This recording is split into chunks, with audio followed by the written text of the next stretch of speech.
Sadly simple. And your hair seems as though nature may have left it. But these things are easily altered. A thoroughly experienced French maid produces a really remarkable result in only a brief space of time. I remember recommending one for Lady Lancing, and after 3 months, her own husband did not know her. And after 6 months, nobody knew her. Kindly turn round. No. It is your side profile I want. As I expected, there are distinct social possibilities in your profile. The 2 weak points of our age are its want of principle and its want of profile. A little higher in the chin, dear. Style largely depends on the way in which the chin is worn. They are worn quite high at present. Algernon?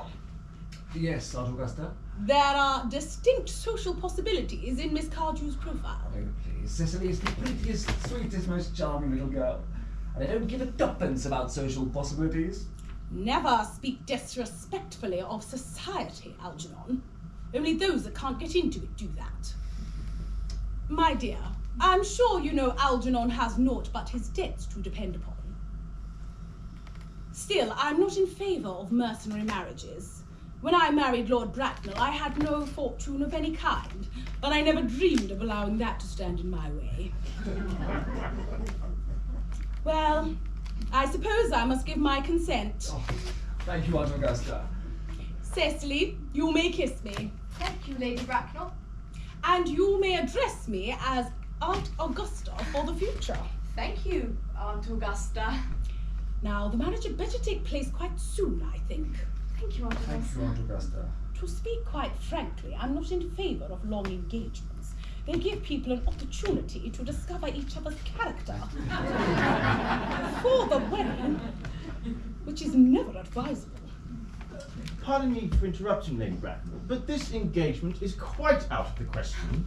I am Miss Cardew's guardian, and she cannot marry without my consent until she legally comes of age. And that consent I absolutely decline to give. Upon what grounds, may I ask? My nephew Algernon is an exceptionally, if I may say, ostentatiously eligible young man. He has nothing, but he looks everything. What more could one possibly desire? It pains me very much to speak frankly, Lady Bracknell, about your nephew, but I do not approve at all of his moral character. I suspect him of being untruthful. Untruthful? My nephew Algernon? Impossible! He is an Oxonian. I'm afraid there can be no doubt about the matter. Why, this afternoon, during my temporary absence in London, on an important question of romance, he obtained admission to my house under the false pretense of being my brother. Under an assumed name, he drank, I've been informed by my butler, an entire pint bottle of my Perrier Jouet Brut 89, a wine I was specially reserving for myself. Continuing his disgraceful deception, he succeeded over the course of the afternoon in alienating the affections of my only ward. He subsequently stayed to tea and devoured every single muffin. And what makes his conduct all the more heartless is that from the very first, he has always known that I have no brother, that I have never had a brother, and that I have no intention of having a brother in the future. I distinctly told him myself yesterday afternoon. Mr. Worthing, after careful consideration, I've decided to completely overlook my nephew's conduct towards you. That is extremely kind of you, Lady Bracknell. However, my position is unalterable. I decline to give my consent. Come, child. How old are you? Well, I'm really only 18, but I always admit to 20 when I go to evening parties. You are quite right to make some alterations. A woman should never be quite accurate about her age. It looks so calculating. 18, but admitting to 20 at parties. Well, soon you will come of age and be free from the restraints of tutelage. So I don't think your guardian's consent is of any significant importance after all. I beg your pardon, Lady Bracknell, for interrupting you again, but I should inform you that under the terms of Miss Cardew's grandfather's will, she does not legally come of age until she is 35. That to me to be a grave objection. 35 is a very attractive age.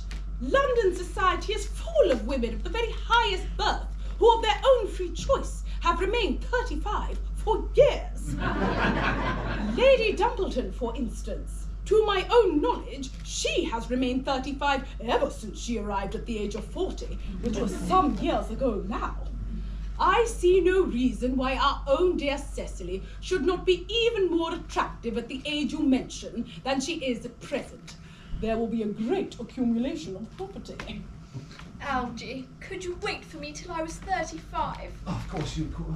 You know I called Cecily. Yes, I felt it instinctively.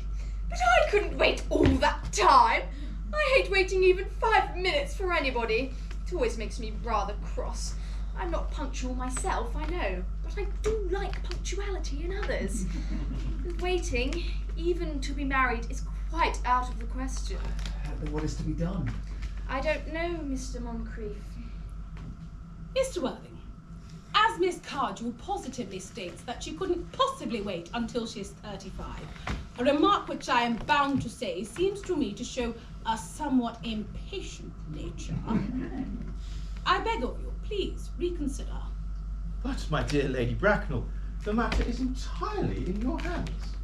The moment you consent to my marriage with Gwendolen, I will gladly allow your nephew to form an alliance with my ward. You must know what you ask is quite out of the question. Well, then a passionate celibacy is all that awaits any of us. That is not the destiny I propose for Gwendolen. Algernon may choose for himself. Come, dear, we've already missed 5, if not 6 trains. To miss any more might expose us to comment on the platform. Everything is quite ready for the christenings. Christenings? Is that not somewhat premature? Both these men have expressed a desire for immediate baptism. At their age? The idea is grotesque and irreligious. Algernon, I forbid you to get baptized. I will not hear of such excess. Lord Bracknell would be most displeased if he learned it was in this way which you wish to waste your time and money. Am I to understand, then, that there are to be no christenings at all this afternoon? I'm afraid, dear Doctor, I don't think there'd be much practical value in it for either of us now. I'm grieved to hear such sentiments from you, Mr. Worthing. They savour of the heretical views of the Anabaptists, views that I have completely refuted in 4 of my unpublished sermons. However, as your mood seems to be one peculiarly secular, I will return to the church at once.